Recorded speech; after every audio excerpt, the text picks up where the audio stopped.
Water signs, tignan po natin kung ano yung mensahe para sa'yo ngayong araw. Keep in mind po na ito ay general reading lamang. Hindi po lahat ay makaka-relate, so be open-minded. Sa mga hindi pa po nakasubscribe dito sa ating channel, please subscribe na po kayo and pa-like na din po ng ating video. At sa mga nais naman po mag-avail ng ating private readings, ng ating Evil Eye Amulet, ng ating Cures Bracelet, makikita nyo po yung link sa description box. Tarot Intentions by Aliana Reyes. Okay, tignan na po natin.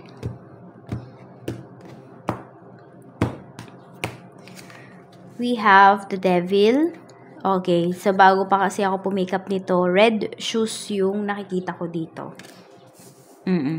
Pwedeng mahilig kayo sa red color na mga bagay-bagay. Or yun yung favorite color po ninyo. Meron din, makapal mag-red lipstick. Ayun po. Red watch. Basta something red. Okay. Tignan natin. So, meron pwedeng may nai-issue dito regarding sa pagiging faithful. Ayan po.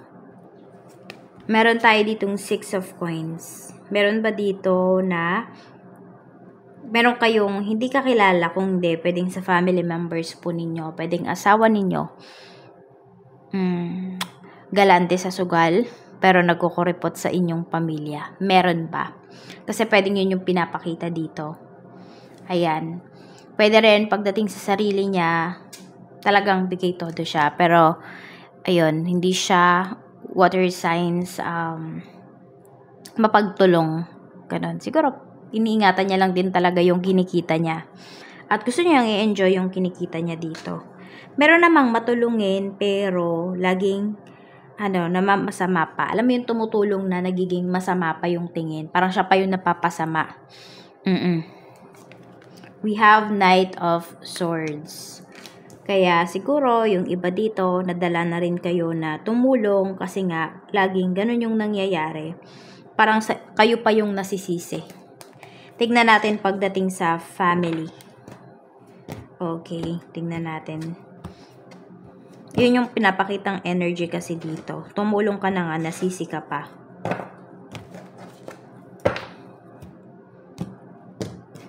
Sa pamilya, meron tayo ditong Page of Wands.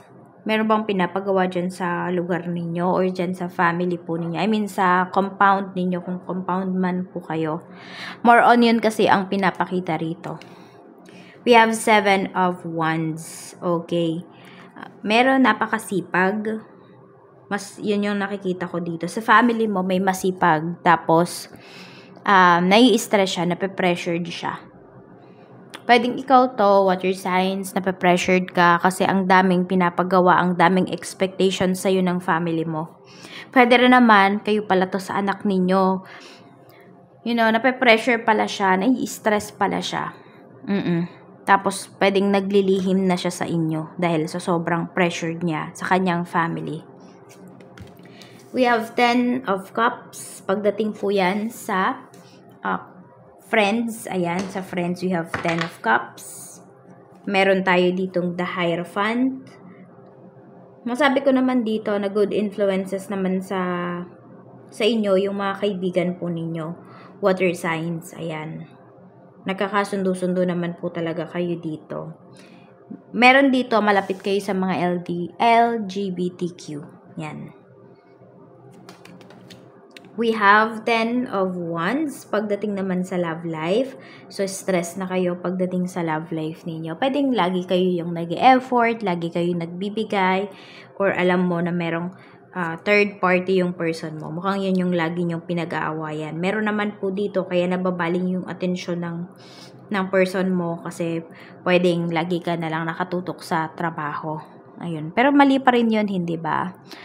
Oo. Pero yun yung isa sa dinadahilan niya or idadahilan niya sa'yo kung mayroon talaga. Yan. Kasi wala ka ng time sa akin. Ganun yung sasabihin niya sa'yo. We have 2 of Swords. And yung iba dito, nagdadalawang isip na rin naman kayo kung itutuloy nyo pa ba yung relasyon na ito or magi-give up na kayo. Kasi nga, meron talaga dito is kayo na lang po yung nagbibigay ng effort. Bumabawi naman kayo sa person nyo, pero parang hindi na siya appreciated. Sa kaperahan, we have 7 of coins. Tapos, meron tayo ditong judgment. Okay, ang mga pinapakita dito is more on dollars, euro, or I mean, ibang currency yung pinapakita dito pagdating sa inyong finances. So, yung iba po ba dito ay nagtatrabaho ba kayo sa ibang bansa? Ayan. So, yun kasi yung pinapakitang energy. Mas malakas yung energy. Or pwedeng may mga katransact po kayo dito sa ibang bansa. Ayan. Growing yung inyong finances. Maganda po yung pera, yung kaperahan ninyo. Ayan. Pangmalayuan talaga siya. Maganda yung money nyo, growing siya. Pwede ngayong araw na to may marireceive din kayong money mula sa malayo. So, ito ay pwedeng sa isa sa family members po ninyo or pwede rin naman po na ito ay transactions po ninyo. Kung ano man itong pinagkakakitaan po ninyo. Legal naman yung pinapakita dito. Tignan natin pagdating naman po sa trabaho. Sa trabaho, we have 4 of coins. Meron tayong 2 of cups. Meron dito paghihintayin ka. We have the chariot. Ayan. So, ito ay katrabaho mo. Pwedeng meron kayong project na gagawin. Ayan. So, outside, ano na to parang outside na sa premises ng inyong trabaho. Parang, ano na siya, hindi na siya office work. Pero dahil naghahabol po kayo dito, ayun, yung iba sa inyo, paghihintayin kayo, so gabi na kayo makakauwi. Yung iba may sundo naman. Ayan, tignan nyo na lang kung worth it ba ito na gabihin kayo ngayong araw, ngayong gabi, ngayong date na ito. Ayun, medyo mai-stress ka kasi pwedeng may usapan nga kayo nung katrabaho mo. Tapos yung katrabaho mo na to nakipag-date pa yata siya. So, ikaw, inuuna mo yung trabaho, yung co-worker mo na to or yung ka-team mo, iba yung priorities niya. Hindi kayo nagkakasundo. Pag-usapan nyo po yan kasi nasasayang yung oras mo dito. I mean, di ba dapat, siguro ko, dapat nag-spend ka na lang ng time with your family or nakauwi ka na ng bahay, nagpapahinga ka. Pero hindi hinintay mo pa siya. Tignan natin. Parang sinabi niya kasi sa'yo, may dadaan lang siya. Tas ayun, ang tagal. Knight of Coins, pagdating naman sa negosyo. We have Knight of Wands. So, puro Knight yung energy natin dito. Ayan o, meron kayong chinecheck dito through the internet. So, may tinatrack yung iba sa inyo. Hindi ko alam kung ano yung business ninyo. Meron ba dito nagpapaship po kayo? Ayan. Or meron kayong online shop for some of you. Ayan, we have 6 of Wands. Successful po ito. Successful tong mga transactions po ninyo. Magpo-push through talaga siya. Baka may hinihintay kayo dito na mga messages coming from your client. Huwag kayong mag-alala, maganda talaga. Growing talaga yung money ninyo. Yun yung pinapakita dito, water signs. Check po natin. Pagdating naman sa angel message para sa'yo. Mayroon tayo ditong relationship harmony. Ayan po.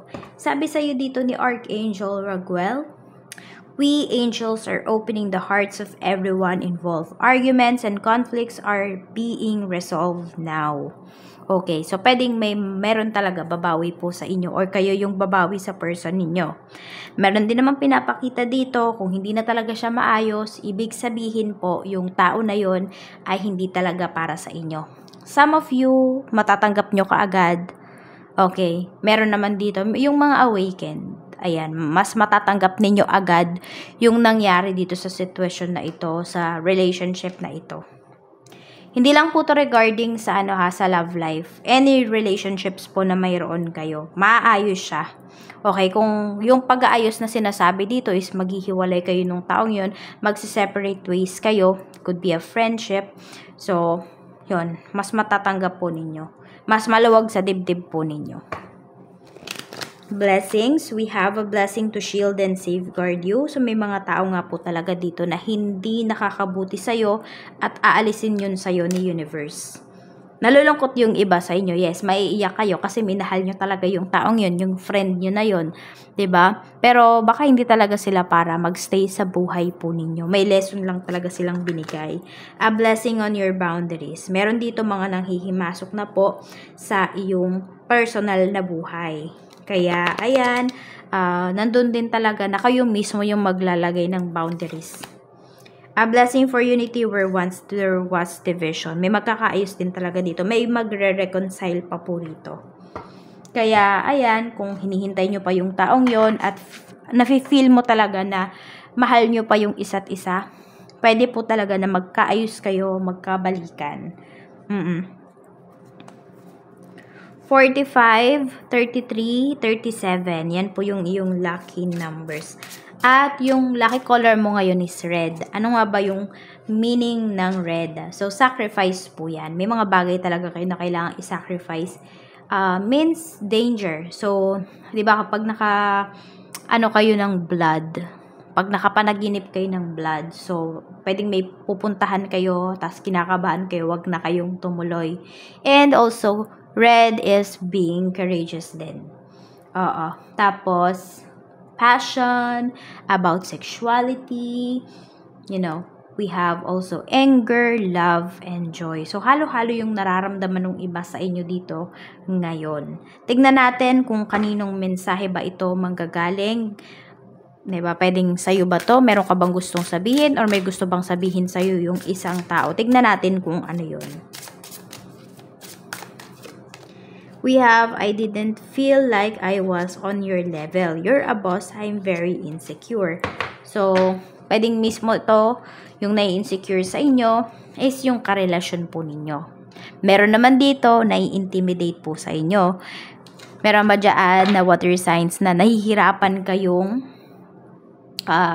nahihirapan kayong mag-manage ng love life ninyo. Ayan po, or pwedeng nahihirapan kayong pumasok sa isang relationship. Ito po yon kasi dahil nai-intimidate nga sa inyo yung isang tao. Pero sabi nga, kung tama sa'yo yung isang tao na yon, hindi talaga siya mai-intimidate sa'yo. Oo. Kaya siguro, hindi nyo pa nami-meet yung tamang tao para sa inyo. So, marami pong na-insecure sa inyo. Ayan. Yan lamang po. Maraming salamat. Mag-iingat po kayo always and more blessings to come. Bye!